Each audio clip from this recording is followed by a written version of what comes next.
The moment I stepped into the executive suite of Solara Dynamics in downtown Seattle, something in the air shifted. It wasn't the quiet. I'd navigated plenty of silent meetings in my 13 years as a strategist. It wasn't even the founder, Samuel Cross, who sat at the head of the glass table with that same unreadable expression behind his luxury frames. No, it was her, the woman just outside the frosted divider, standing perfectly still, watching. Blonde, crisp navy blazer, poised like she belonged there. Young, maybe 29. Her hands were clasped like someone who'd been trained in control. She smiled faintly when our eyes met. I took my seat, expecting the moment I'd been promised. After all, I had just salvaged our renewable supply contract in Austria after Connor, our logistics director, mishandled the compliance rollout. I expected acknowledgement, maybe even a promotion. Instead, Samuel cleared his throat. Quinn, thank you for coming in early. We're initiating a realignment. My pulse skipped. No calendar hold, no prep deck, just that word, realignment. The door creaked open. She walked in. My breath caught. It was her, the intern. The one I'd coached from scratch. The one who once confused revenue with profit. And now, she was here to take my seat. Quinn had seen many restructures in her time. Reorgs masked as vision shifts. Corporate pivots dressed in slick language. But this wasn't that. This was something else.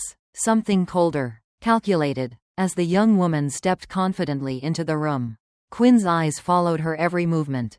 Her heels clicked softly against the polished floor. Each step deliberate, rehearsed. Samuel stood. Everyone, meet Isabella. She'll be joining the executive team as our new director of strategic growth.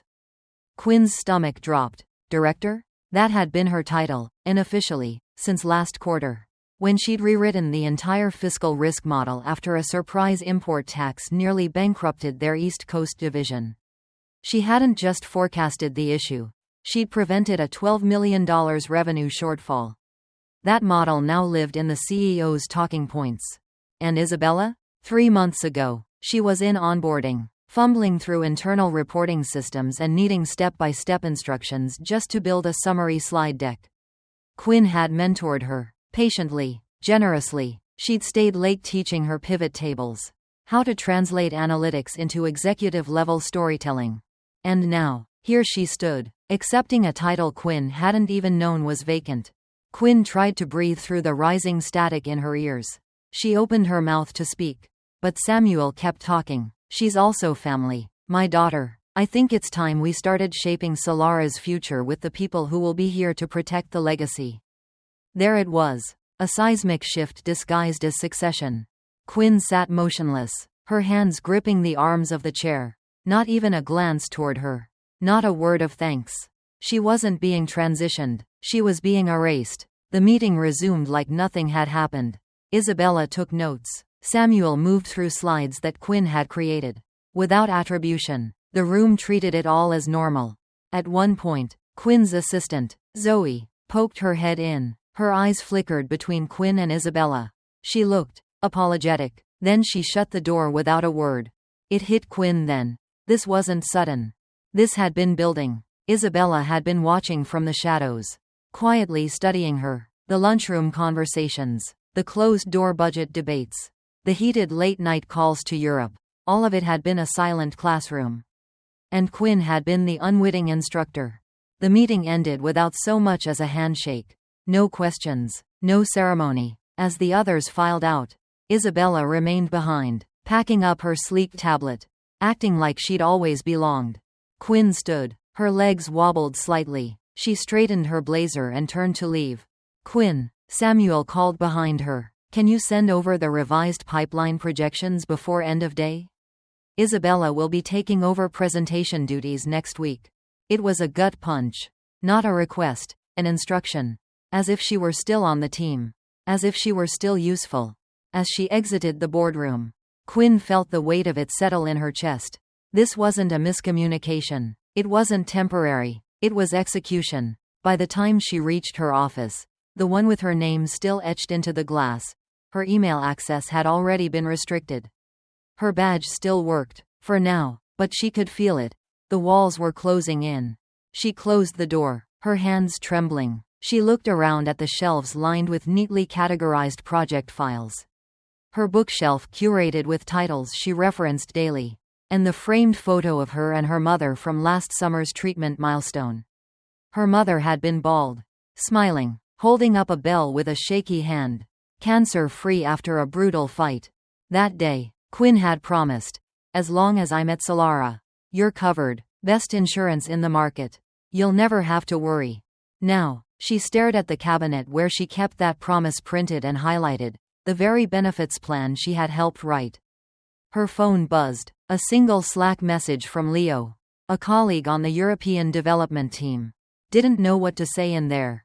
"You deserved better, that's all." Quinn sat on the edge of her desk and stared at the message. She wanted to reply, to rage, to demand to know how long they'd all known. But her fingers didn't move. Instead, she opened her drawer and pulled out a soft gray scarf, the one her mom had given her before her last surgery. She wrapped it around the photo, placed it gently in her tote, and then reached for her lanyard.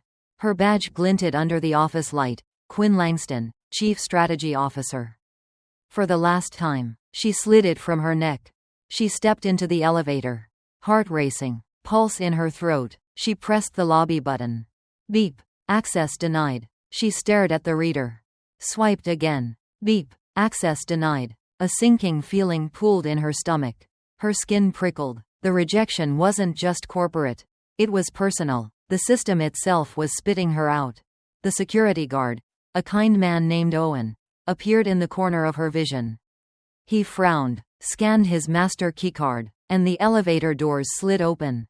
"Ms. Langston," he said softly. Not Quinn. Ms. Langston. Like she was no longer real. Just a name, a record to be archived. She stepped inside. As the doors began to close, a hand shot through. It was Grace, from Analytics. She slipped in and pressed the hold button. Then, without a word, she placed a small white envelope into Quinn's hands. A sticky note was attached. "You'll need this, to remind them who built this place." Quinn looked down, fingers curling around the envelope. She didn't open it, not yet. The elevator descended. Her future did not. It was still forming, and for the first time, she wasn't waiting for permission. Quinn sat on her living room couch for nearly an hour after returning home. Still in the blazer she wore to the meeting that ended her career, or at least the version of it they'd allowed her to have. Her tote bag slumped on the floor beside her. The white envelope Grace had given her rested silently on the coffee table. Untouched. Outside, Seattle's early dusk was settling in. Rain tapped gently against the window pane. But Quinn couldn't hear it. Her mind was somewhere else. Trapped in the conference room. Stuck in the silence after Samuel's words. Haunted by Isabella's rehearsed smile. Her phone vibrated again. Another text. "Ryan, Product Ops, didn't expect that today. You okay?" Quinn didn't reply. Then a different message arrived. "Unknown number. You should ask Benjamin. He's the only one who knows the full story." Her breath caught. Benjamin Cross, former general counsel at Solara, left the company last year with a vague announcement citing philosophical misalignment. At the time, Quinn hadn't thought twice. People came and went, especially those who pushed too hard. But now, she realized no one was allowed to say more. She dialed the number in the message. The phone rang twice before a familiar voice picked up. "Quinn," Benjamin said quietly. "I was wondering when you'd call." There was no small talk. Just gravity. "She's really his daughter?" Quinn asked. A pause. A long one. Then, "Yes." Quinn's chest tightened. Isabella was born after a quiet settlement from the early 2000s. Samuel met her mother during the energy investor tours. The board never knew. It was compartmentalized. Quinn pressed a hand to her forehead. "So how long has she been?" 6 months, Benjamin replied. "Private mentorship, virtual meetings with Samuel, case study reviews, weekly leadership coaching sessions, all under an alias." Quinn blinked. "An alias?" "She was shadowing you remotely. Learning your decisions, your language, your systems." Rage mixed with nausea. "And no one thought to inform the people actually running the company?" "They didn't need to," he said. Samuel didn't want her challenged.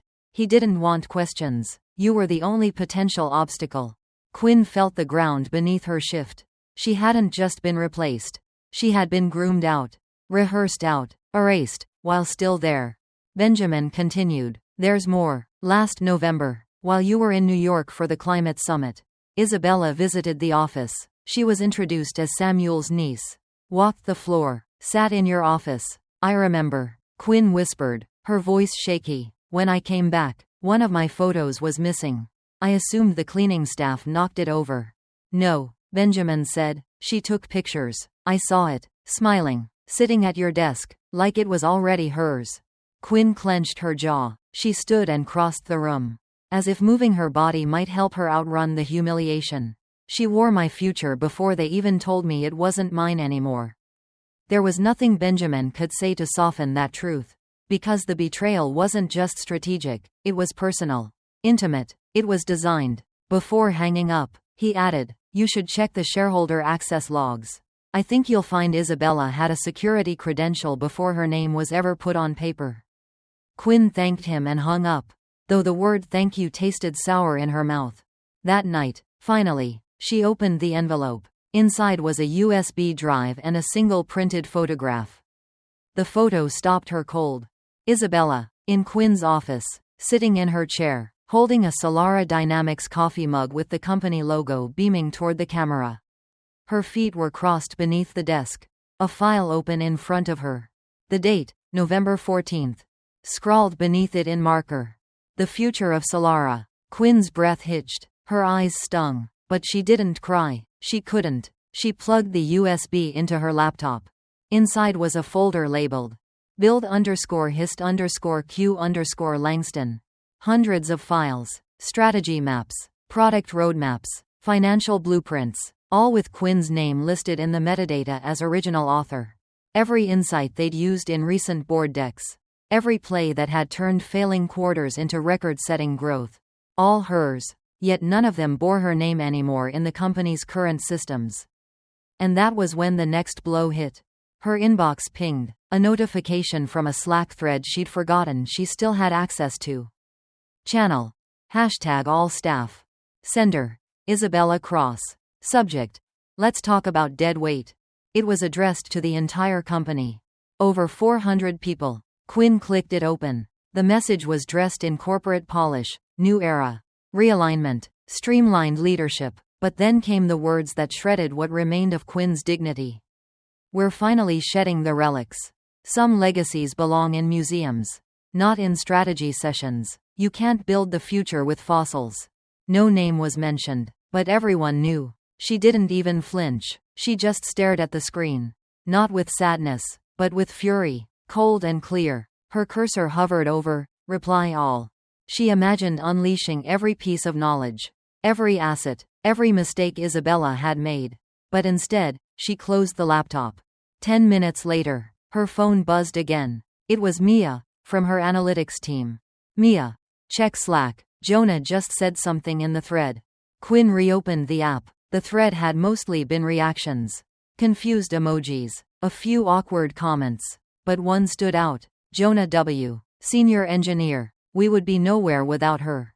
Some fossils carry the fire. That message stayed up for 12 minutes before the thread was locked.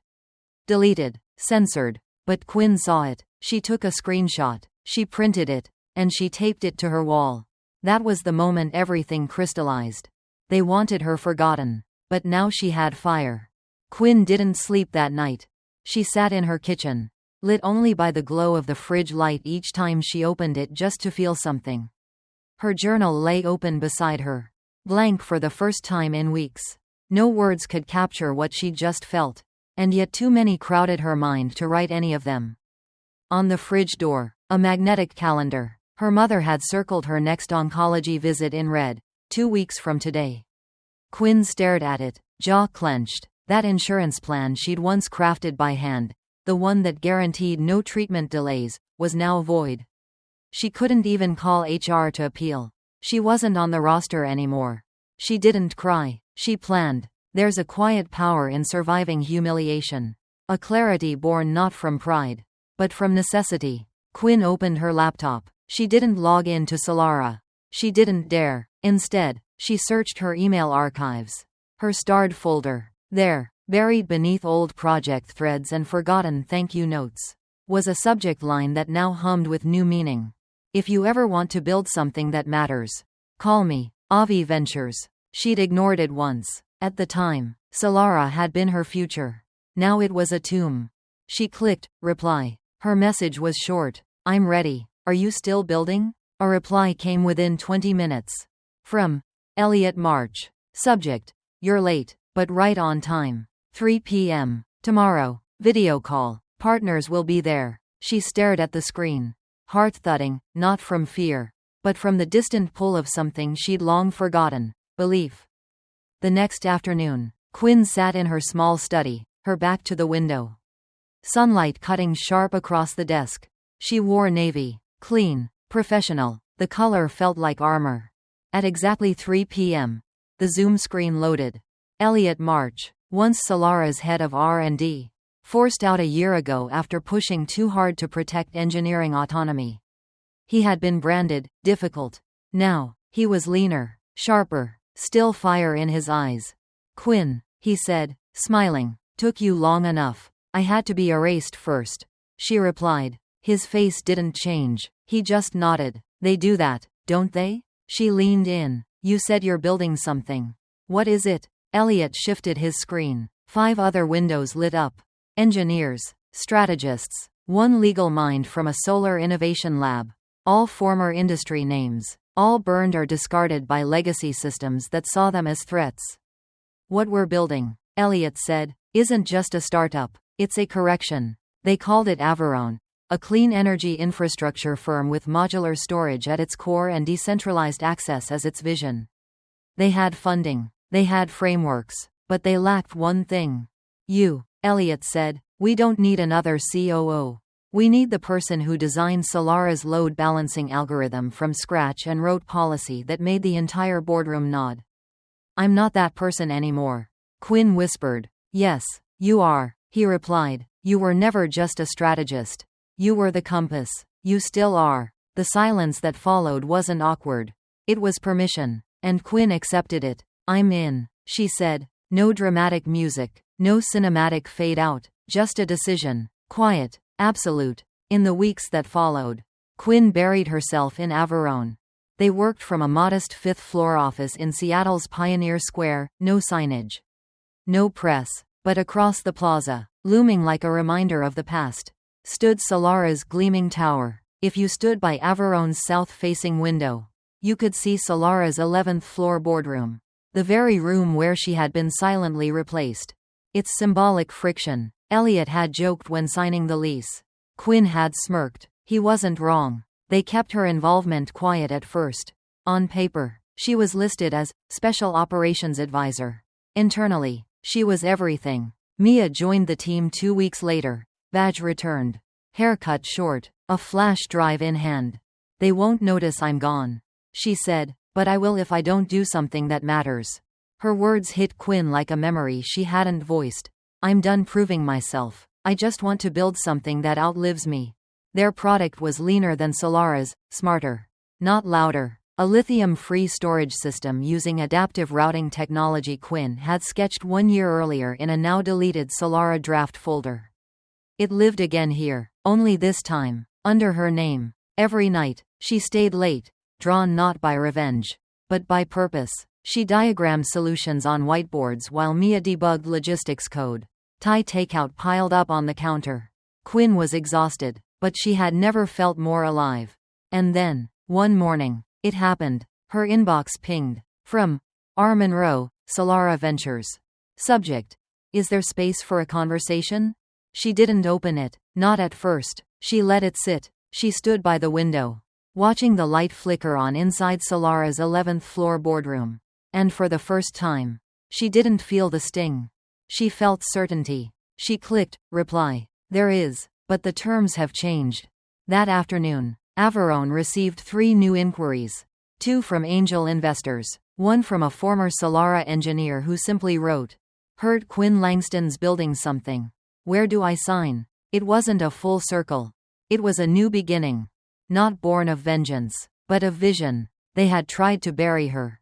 But all they did was replant her fire somewhere with better light. Quinn arrived at the office before sunrise. The city was still dark, the sidewalks wet from overnight rain, but the fifth floor of the modest tower glowed with quiet light. She'd always liked this hour, before the noise, before the meetings, before the world had time to react. In that stillness, she felt like she could hear her own thoughts again. Averone was growing. In just 4 weeks, they'd mapped out a full product timeline, secured soft commitments from 2 mid-tier venture firms, and finalized their provisional patent applications for the modular battery design. Quinn had reviewed every schematic, signed off on every test. She didn't just advise anymore. She led, silently, systematically. They hadn't made a public announcement about her yet, not formally, but inside these walls. She was the axis everything rotated around. Her name had become shorthand. Run it by Quinn. Quinn's reviewing the model. Let's check if Quinn approved that sourcing channel. She wasn't just back, she was foundational. Mia leaned into the doorway of the strategy room around 7:45 a.m. A mug in hand and that familiar spark in her eyes. You might want to see this, she said, flipping her laptop toward Quinn. The subject line was simple. From monroe.c@solaradynamics.com. Subject: Interest in strategic partnership. Quinn read it once, then again. Monroe. Craig Monroe, Solara's director of strategic growth. The man who once tried to poach her lead engineer by offering a pay bump and a window office. She narrowed her eyes and scrolled down. We've been following Averone's energy profile performance reports. Impressive results. We're exploring partnerships in the lithium alternative space and are interested in a conversation regarding licensing, co-development, or strategic alignment. No mention of her. No hint that they knew who was behind the curtain. They had no idea. Elliot joined her later that morning. He leaned against the doorframe with his arms crossed, smiling like he'd been waiting for this moment. They don't know, he said. Not yet. You want to keep it that way? For now, Quinn replied. We let them come to us. We write the rules this time.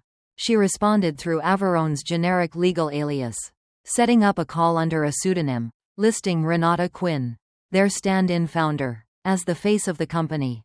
Renata had the perfect resume, clean, technical, polished. She didn't ask questions. She knew her role. Quinn stayed off camera. She logged in silently as Product Strategy Director. Mic muted. The call happened on a Thursday morning. Craig was all charm and empty confidence. We're intrigued by your adaptive energy balancing algorithm. Looks like it outperforms our current model under high thermal loads. Renata smiled, poised and even. We're proud of the results. The team's done remarkable work. And the patent filings? Craig asked. 3 provisionals.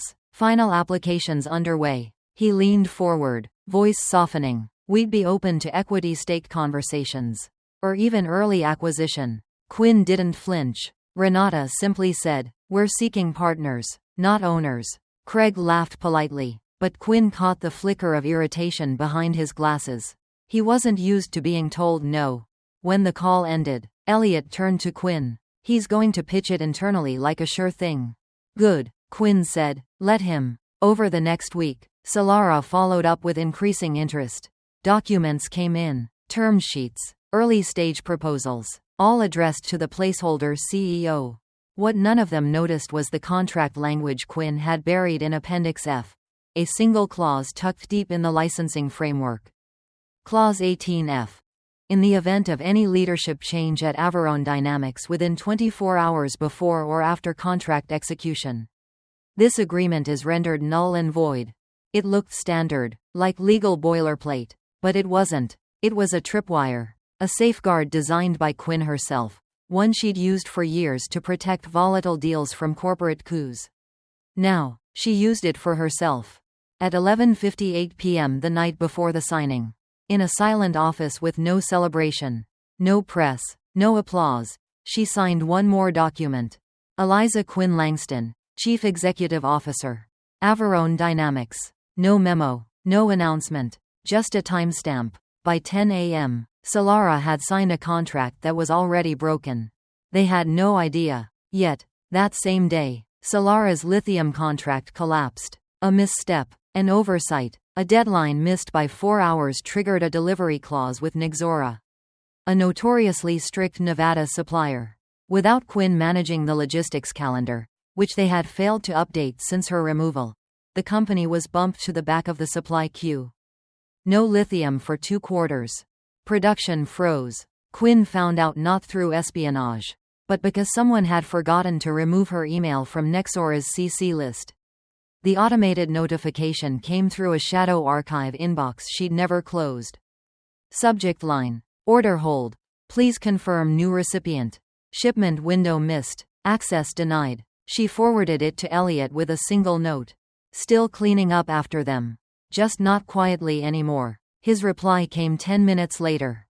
You're a ghost. They forgot they trained you to haunt them. She didn't feel vindicated. Not yet. But she felt something else. Structure. A calm, methodical sense that everything was falling into place exactly as it should. By 2:30 p.m., Solara's board had been notified. Isabella's name quietly disappeared from the internal registry. Word was the board had removed her after the lithium collapse. No press release. No damage control statement. Just a vanishing act. Quinn stood by the south window, watching the silhouettes pace behind Solara's glass. Same room. Same company. Different era. This time, the silence wasn't hers. The day Quinn officially stepped into her new office, this time. One she built, not one she inherited. There was no nameplate on the door. Not yet. Just glass, clean and unmarked, facing the same plaza that overlooked Solara's corporate tower. Across the courtyard, their 11th floor lights flickered in what she imagined was yet another emergency meeting.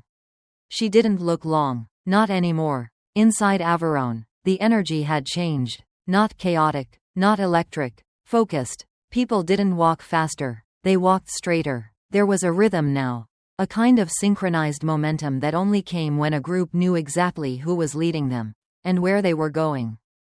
Quinn wasn't loud. She didn't need to be. Her silence had weight now. She moved through the office like a current, reviewing prototypes with engineers, running procurement simulations with Mia, editing investor decks with precision. Her calendar was full but never bloated. Every meeting had a reason. Every task, a tie back to the core. She wasn't rebuilding her reputation anymore. She was expanding it. By the 3rd month, something began to shift outside of Averone too. Industry blogs started mentioning a mysterious, female-led clean energy startup, outperforming lithium incumbents on early heat load data. A rumor circled that Solara had lost their Nexora contract because of a strategic vacuum left by a departing executive. People whispered her name. Not Quinn Langston the strategist. Not Solara's former right hand. But Quinn Langston, builder, leader, CEO. Still, she didn't chase the spotlight. She let the work speak. And the work was strong.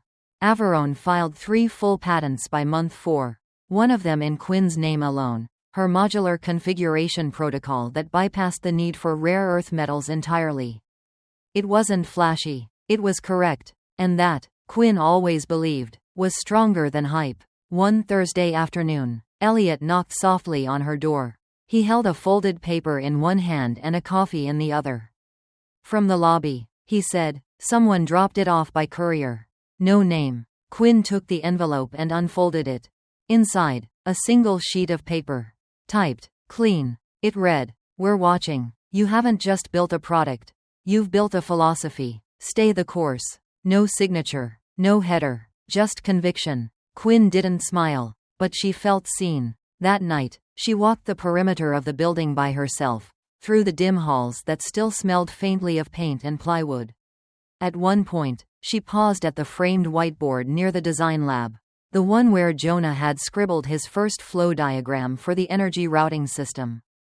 In the corner, faded but still visible, were the words Quinn had written weeks ago after the Slack thread that changed everything. Some fossils carry the fire. She didn't erase it, she underlined it. Later that week, the Averone team gathered for their first all-hands in the central hub room. No catered lunch, no fanfare, just folding chairs and whiteboards. The way startups are supposed to begin. Quinn stood in front, tablet in hand. No script. "I know what it feels like to be forgotten," she began. Silence fell immediately. I know what it means to work in the shadows. To clean up messes without credit. To build foundations others will stand on without ever hearing your name mentioned. She paused. But that ends here. This isn't a company where credit vanishes into the ether. This is a company where builders lead. Where systems protect the people who make them. Where names stay on blueprints, and ideas outlive egos. Mia nodded quietly from the front row. Jonah, sitting beside her, raised a hand with a rare smile. And if someone tries to steal it all again? Quinn didn't hesitate. They can try, but this time, they'd have to go through all of us. A ripple of quiet laughter filled the room. It wasn't joy, it was solidarity. After the meeting, people stayed late, not to work, but to talk, to connect. Quinn stayed too, circling tables, asking questions not as a figurehead, but as a partner. She made a note to send bonuses to the 2 interns who had quietly rewritten the firmware interface without being asked. She sent a private thank you to the night shift technician who fixed the cooling unit during a server spike. She believed in acknowledgement. That was her rebellion. The next day, Craig Monroe emailed again. Desperate this time. Solara's leadership wanted to renegotiate. They'd seen the headlines. Investors were getting curious. Their lithium shortage was going public. They needed to look stable. Quinn didn't reply. Not yet. Instead, she called Jonah into her office. Do we have capacity for a second supply chain? Jonah raised a brow. You thinking scale? I'm thinking retaliation, she said calmly, but we'll call it resilience. He nodded. I'll prep the roadmap. By Friday, Averone had doubled its prototype test sites. 2 angel investors joined under quiet NDAs. Their Slack added 11 new engineers.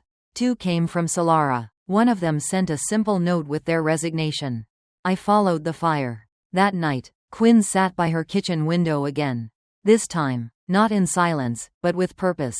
Her mother called around 9 p.m. You sound different, she said. I feel different, Quinn replied. Lighter? No, she said softly. Stronger. Her mother laughed. Good, because I was never worried about the job. I was worried they'd convince you that you weren't the one holding it all together. Quinn's eyes glistened. They almost did, she admitted. But you remembered? No, Quinn said. I rebuilt. And this time, she wasn't building for them. She was building for legacy. For truth. And for every quiet builder whose fire was never meant to burn out. The stage was colder than she expected. Not in temperature, but in clarity. There was nothing to hide behind. No frosted glass walls. No muted zoom squares. No company logos shielding egos. Just Quinn, a spotlight, and 5,000 decision-makers seated in the tiered arena of the Global Clean Future Summit in San Francisco. She'd almost said no when they invited her. Not because she doubted the importance of the moment, but because she'd never sought it. Then Jonah had said, they already quote you. You might as well give them something to remember. So she came. No fanfare, no press team, just a navy blazer. The same one she wore the night she signed the clause that detonated a multi-million-dollar licensing agreement. The MC approached the mic. Our next speaker isn't the face of a legacy institution. She isn't here representing a conglomerate or a foundation. She is here as a builder. As the mind behind one of the most elegant energy storage redesigns of the last decade. Please welcome, Quinn Langston, CEO of Averone Dynamics. The applause wasn't thunderous, but it was solid, respectful, not for a name, but for the work behind it. Quinn stepped into the light. She didn't bring a speech. Her notes were folded in her palm. Untouched. When she looked out at the crowd, her voice didn't tremble. I've spent most of my career building things for other people. She began, designing systems I never owned, writing strategies someone else got credit for, teaching people who were promoted ahead of me.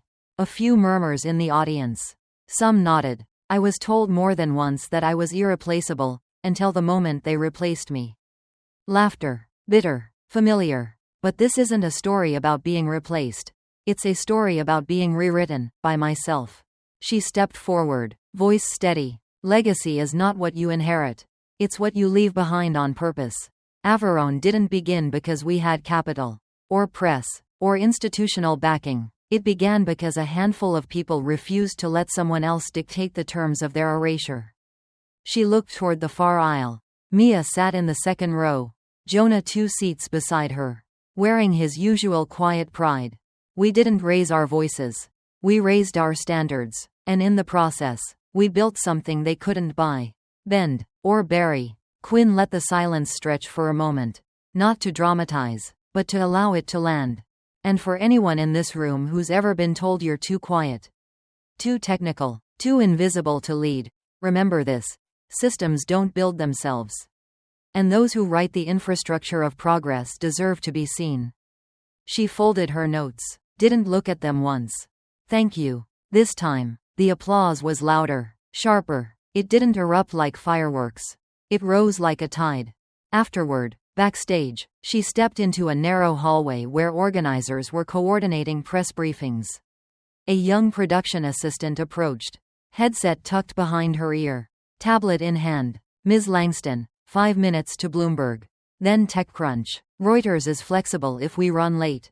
Quinn smiled. You're efficient. The assistant blinked, then laughed. Sorry, I'm Jonah's cousin. He told me everything. He said, if you ever end up working a stage where she speaks, don't blink, just follow her pace. Quinn chuckled. He's still teaching people quietly. I see. Just like you did, she said. And then, before walking away, the young woman added something so soft it might have gone unheard. Thank you for not staying erased. The headlines came fast. The Hartwell Effect.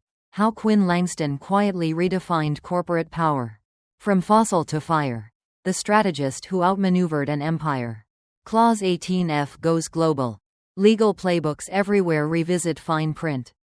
She didn't read them all, but she saw enough to know the narrative had shifted. She was no longer a footnote in someone else's ascent.